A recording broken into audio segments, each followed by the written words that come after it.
आज के इस वीडियो क्लास में विशेष रूप से कक्षा 9 के भैया बहनों के लिए अर्थात क्लास 9 के स्टूडेंट्स के लिए न्यूक्लिक अम्ल, जिसे हम न्यूक्लिक एसिड भी कहते हैं, इसकी जरा सा इतिहास के बारे में चलते हैं, जानकारी के बारे में। तो इसकी खोज का श्रेय फ्रेडरिक मिशर या माइशर चाहे जो पढ़े 1869 में खोजा और नाम दिया था न्यूक्लिन। क्या नाम दिया था? न्यूक्लिन नाम दिया था। इसको उन्होंने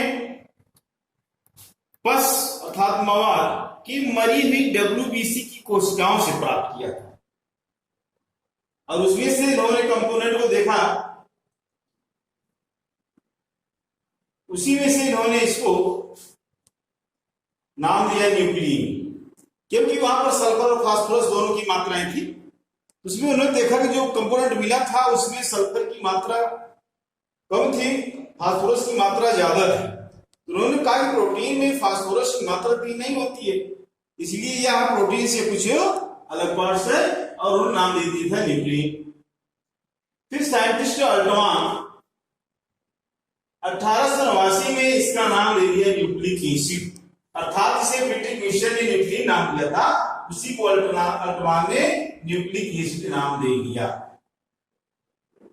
आगे पोषण नामक वैज्ञानिक ने 1893 ईस्वी में इस न्यूक्लिक एसिड के रासायनिक घटकों अर्थात केमिकल कंपोनेंट्स को पता लगाया और बताया कि यह जो न्यूक्लिक एसिड है वो दो प्रकार के होते हैं, एक है डीएनए और दूसरा है आरएनए। डीएनए से डीऑक्सीराइबोन्यूक्लिक एसिड कहते हैं और आरएनए को राइबोन्यूक्लिक एसिड कहते हैं। आप जानते हैं।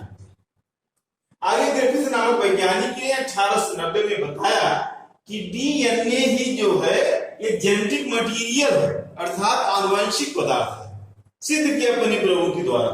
इस प्रकार से न्यूक्लिक अम्ल की खोज हुई। अब चलते हैं न्यूक्लिक अम्ल के बारे में अर्थात डीएनए की संरचना के बारे में जानते हैं। स्ट्रक्चर ऑफ डीएनए, डीएनए की संरचना। तो डीएनए है क्या? डीएनए जो होते हैं वो बहुलक होते हैं। किसके बहुलक होते हैं? पॉलीमर होते हैं। किसके?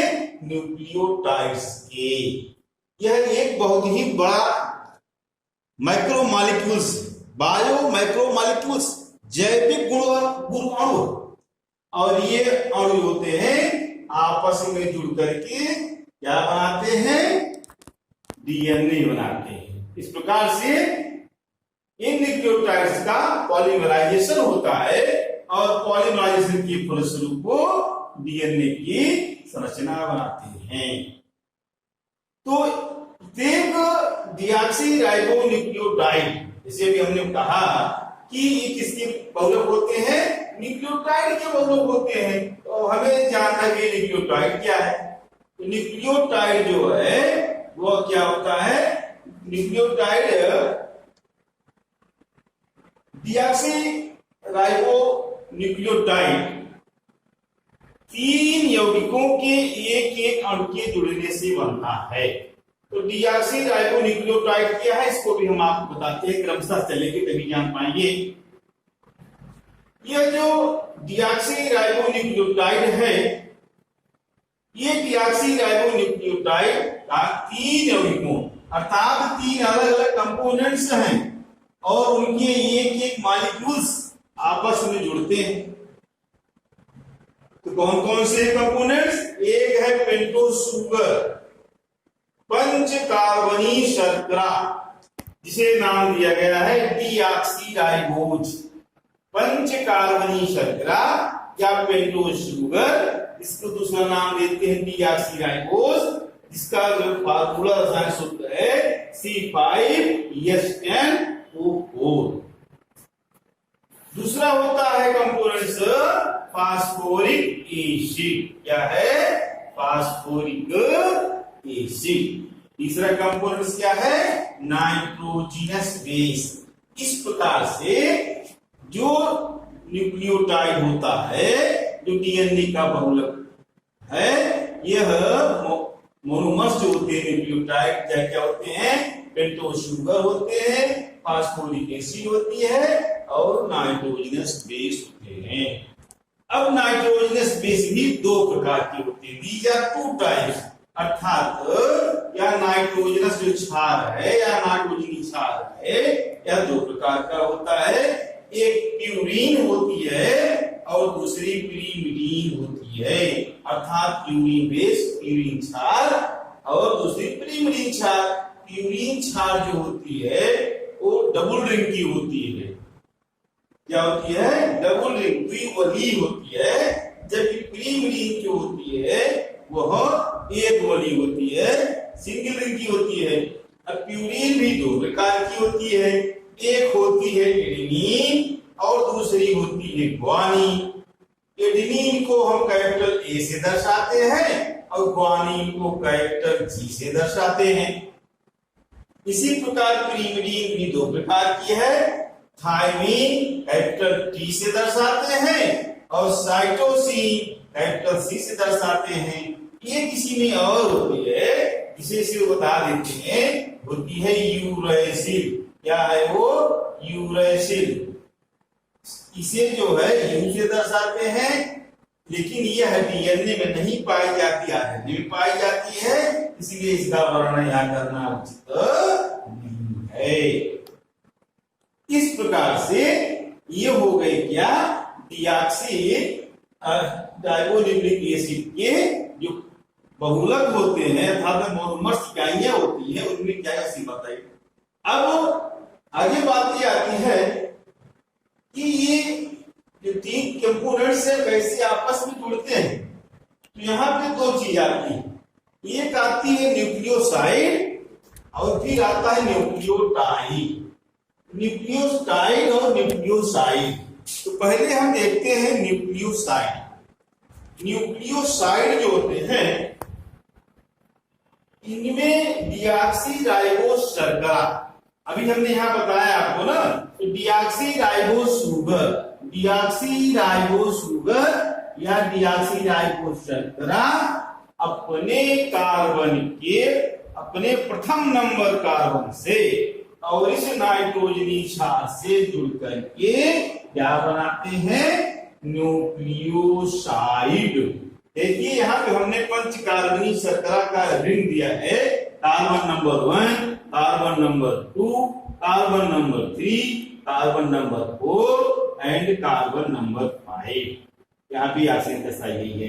यही एक नंबर से यह नाइट्रोजनस बेस आप जुड़ जाती है, किससे, कार्बन नंबर 1 से। कार्बन किसका है, डिऑक्सी राइबोस शुगर का है। इस प्रकार से जो कि चार प्रकार के नाइट्रोजनी बेस के जुड़ने से न्यूक्लियोसाइड रचना बनती है, तो चार न्यूक्लियोसाइड बनेगी, कौन कौन से, डीऑक्सी एडिनोसिन। क्यों, क्योंकि यहाँ पर डिऑक्सी तो है ही, डिऑक्सी तो है ही, अर्थात तो शुगर तो है ही, लेकिन इसके साथ साथ क्या है, एडिनिन है, ये एडिनिन। उसी प्रकार डिऑक्सी गुआनोसिन, तो क्या है, शुगर के साथ साथ शुगर प्लस, जैसे यहाँ पे शुगर एडिनोसिन प्लस ए, शुगर प्लस क्या है, गुआनोसिन जी, फिर डिऑक्सीथाइमिडीन अर्थात शुगर प्लस टी, फिर क्या है, डिऑक्सीसाइटिडीन अर्थात शुगर प्लस सी। तो यहाँ देखते हैं शुगर एडेनिन अर्थात पंचकार्बनी शर्करा प्लस एडेनिन, पंचकार्बनी शर्करा प्लस गुआनिन, पंचकार्बनी शर्करा प्लस थाइमिन, पंचकार्बनी शर्करा प्लस साइटोसिन। प्रकार जो है चार प्रकार के न्यूक्लियोसाइड की रचना बन गई। अब आते हैं न्यूक्लियोटाइड क्या है। अब इसी न्यूक्लियोसाइड से जब फास्फोरिक अणु के अर्थात फास्फोरिक एसिड के मॉलिक्यूल्स जुड़ जाते हैं तो क्या बनती है, न्यूक्लियोटाइड्स। यहाँ पर जो फास्फोरिक एसिड के मॉलिक्यूल से किससे जुड़ेंगे, पंचकार्बनी शर्करा से जुड़ते हैं, ना कि नाइट्रोजनस बेस से। और यहाँ कहां जुड़ते हैं, कार्बन नंबर 5 से। कहां जुड़ते हैं, कार्बन नंबर 5 से।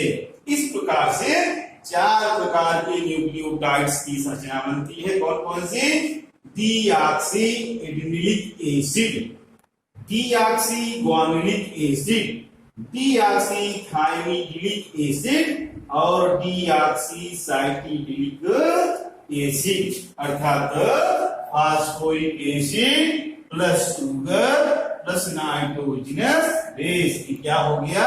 न्यूक्लियोटाइड। इस प्रकार से इन न्यूक्लियोटाइड्स के, अर्थात यही एक इकाई हो गई, मोनोमर हो गया इसका न्यूक्लियोटाइड का, इन्हीं न्यूक्लियोटाइड के आपस में जुड़ने से डीएनए की संरचना का निर्माण होता है। इस प्रकार से आज की वीडियो में आपको ये बताने की भरपूर चेष्टा की गई कि डीएनए की संरचना का निर्माण किन किन कंपोनेंट्स से, अर्थात किन किन रसायनों के यौगिकों से, किन किन यौगिकों से मिलकर के होती है। अगले वीडियो में आपको जो है पॉलीन्यूक्लियोटाइड श्रृंखला को बताया जाएगा, अर्थात जो ये न्यूक्लियोटाइड दिखाया गया उसमें बहुत से न्यूक्लियोटाइड को आपस में जोड़ करके पूर्ण डीएनए की संरचना को दर्शाया जाएगा। आप लोग वीडियो को अच्छी तरीके से देखिएगा, समझ में आ जाएगा। कमेंट करिएगा समझ नहीं आएगा तो किसे बताने का प्रयास किया जाएगा। इसके साथ साथ वीडियो को अवश्य सब्सक्राइब करें, शेयर करें, लाइक करें, ताकि सभी लोगों को जो अच्छे लाभ हो सके। वीडियो अवश्य देखें। धन्यवाद।